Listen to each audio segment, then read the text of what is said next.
আসসালামু আলাইকুম। আপনারা যারা কাতার আসতে ভেবেছেন তাদের বিষয় নিয়ে আমরা কিছু কথা বলতে আসলাম। দেখেন, কাতারের ভিউ অনেক সুন্দর, এটা বলা যেতে পারে। আমরা এখন আসছি কাতারের ইসলামিক মিউজিয়ামের পিছনে। সো এটার বিউটিফুল দেখতে পারেন, এটা হলো ইসলামিক মিউজিয়াম। দেখতে পারেন এটার লুকিং অনেক আলহামদুলিল্লাহ অনেক বিউটিফুল, বা কাতারের যে সৌন্দর্য বলা যেতে পারে আলহামদুলিল্লাহ অনেক ভালো। তবে যারা যারা ইনকামের নিয়ে আসতেছেন, যে আমি ইনকাম করতে অন্য একটা দেশে যাইতে চাইতেছি, বাংলাদেশ থেকে আমি অন্য একটা দেশে চলে যেতে চাইতেছি, বা এরকম যদি চিন্তাধারা নিয়ে আসেন, তাহলে আমার মনে হয় আপনার সৌন্দর্যের চেয়ে মানে যে দেশে ভালো একটা ইনকামের একটা সোর্স আছে, ভালো একটা কাজের একটা ভালো একটা সুযোগ সুবিধা আছে, সেখানে আপনি যেতে পারেন। দেখেন, কাতারের অবস্থা বর্তমানে অনেকটাই খারাপ, আমি যতটুকু জানি। তারপর আপনাদের জানানোর জন্য আমি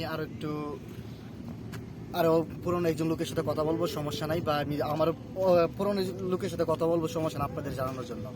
সো আমি নতুন হিসেবে যতটুকু জানি, আমি যতটুকু বুঝলাম, আমি আজকে কাতারে 2 বছর হয়েছে, আমি যতটুকু বুঝলাম এখানে যে সমস্যা, যে কাতারে যে দালালের একটা সম্পর্ক, ঠিক আছে, যারা মনে করেন দালালের মাধ্যমে দালালের কথা শুনে আসেন, যে আমার দালাল আমাকে এই কাজ দিব, আমাকে কম্পিউটারের কাজ দিব, আমাকে নিয়ে ড্রাইভিং লাইসেন্স, মানে এরকম অনেক প্রণয়নের লুপ দেখাবে।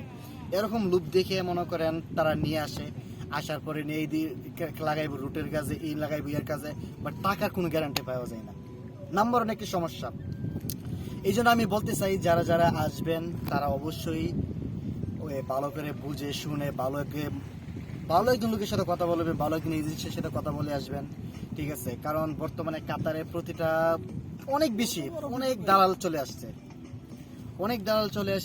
এবং প্রতিটা দালালেই সবাই চেষ্টা করে একটা করে কোম্পানি খুলবে, একটা করে কোম্পানি করলেই 10টা ভিসা, একটা করে কোম্পানি করলে 10টা ভিসা, 10টা ভিসা যদি 4 লাখ করে তুলতে পারে 40 লাখ।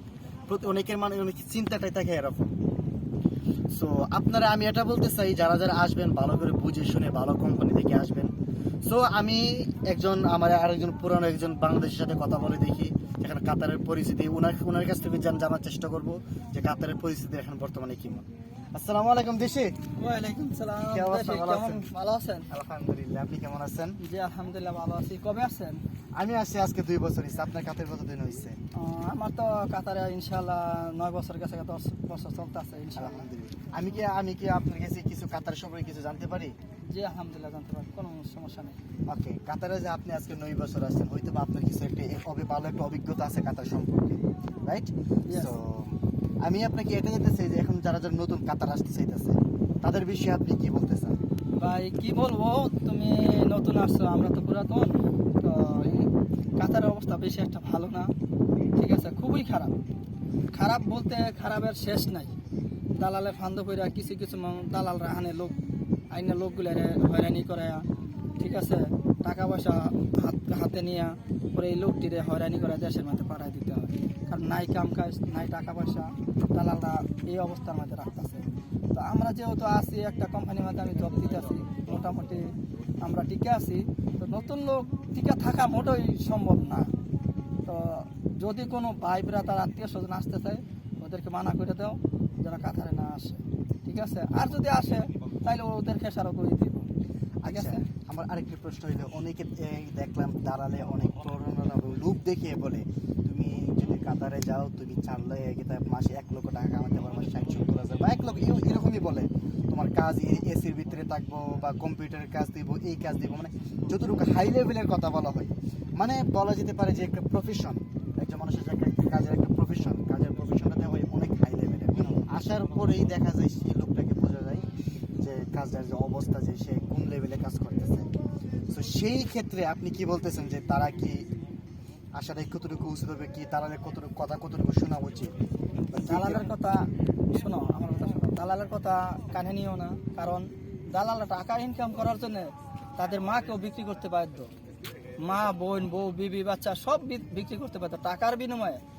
দালালদের ফান্দ পড়ো না, কেউ দালালদের ফান্দে পড়া কাতারে লোক আনলো না, ঠিক আছে। আমরা আসি বিদায় মনে করো এটা ভাইবো না যে আমরা অনেক টাকা কামাই লেতেছি, না, তা না। আমরা কোনোরকম খাইয়া বাচ্চা আছি, ঠিক আছে।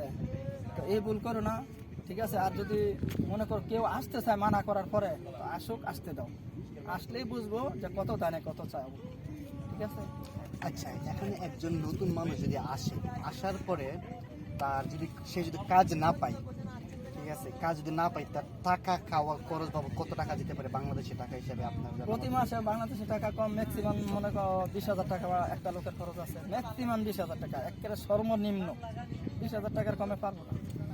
20,000। 20,000 টাকা লাগবে তাহলে প্রতি মাসে। সেই লোকটা যদি 4 লক্ষ 5 লক্ষ টাকা ইনকাম ঋণ করে যদি মনে করেন কাতারে আসে, আসার পরে যদি মনে করেন কাজ না পায়, যেগুলো বিশেষ করে দালালের প্রলোভনে পড়ে কিন্তু অনেক মানুষ অনেকে সমস্যায় পড়তেছে, সেই লোকটা যদি 4 লক্ষ টাকা নিয়ে খরচ করে আসে, যদি মনে করেন 20,000 টাকা প্রতি মাসে যে দেশ থেকে আনা লাগে, তার অবস্থা তো অনেকটাই অনেক হওয়া যাবে অবশ্যই, ঠিক আছে।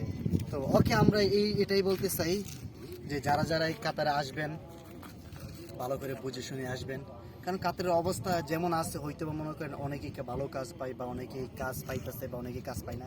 এখানে একটা মেন সমস্যা কি, এখানে কাজ পাওয়া গেলেও টাকা মেন সমস্যা।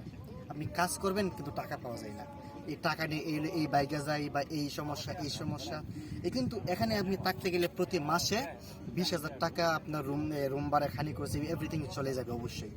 তো আপনি যদি একটা মাসের স্যালারি যদি আপনি কম পান বা না পান, তাহলে কিন্তু আপনার একটা বাড়ি থেকে নিয়ে আসতে হবে অবশ্যই। সো এই জন্য যারাই আসবেন বুঝে শুনে আসবেন, আমি এটাই বলে আমি শেষ করতেছি। আসসালাম।